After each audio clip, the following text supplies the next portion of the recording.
Hello guys, welcome back to my channel. ఇక ఈరోజు మన ప్రోమోలో అస్మిత దయ్యం లాగా వేషం వేసి భయపెడుతూ ఉంటుంది. తను యాక్చువల్లీ ఫేస్ ప్యాక్ వేస్తుంది, అది దయ్యం అనుకుని వెంకయ్య భయపడిపోతాడు. ఇక తను ఆపుతుంది, ఇలా షర్ట్ పట్టుకొని లాగుతుంది. దయ్యం దయ్యం నాకు వదిలే ప్లీజ్, నీకేం కావాలన్నా ఇస్తాను అని అంటూ ఉంటే ఇక కాఫీలో చక్కెర లేదు, చక్కెర ఏది అని అనగానే నేను చక్కెర లేకుండా తాగుతాను, మీరు తాగుతారని తెలుసుంటే కాఫీలో బోల్డ్ అంత చక్కెర వేసేదాన్ని.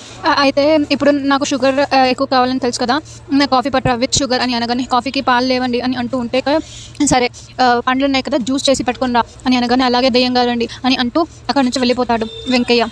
ఇక అక్కడ నుంచి వెళ్ళిపోయి తను ఫ్రూట్స్ జ్యూస్ చేస్తూ ఉంటాడు. మరోవైపు ఇక రామలక్ష్మి వాళ్ళు వెతుకుతూ ఉంటారు కార్లో.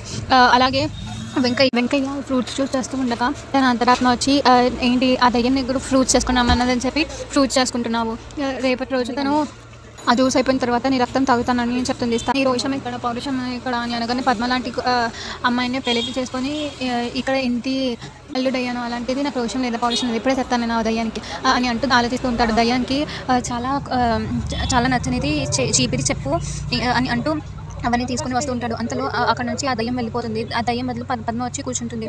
ఇక పద్మని దయ్యం అని అనుకుంటూ తన మీద కప్పేసి కొడుతూ ఉంటాడు. మరి నెక్స్ట్ ఏం జరగబోతుందని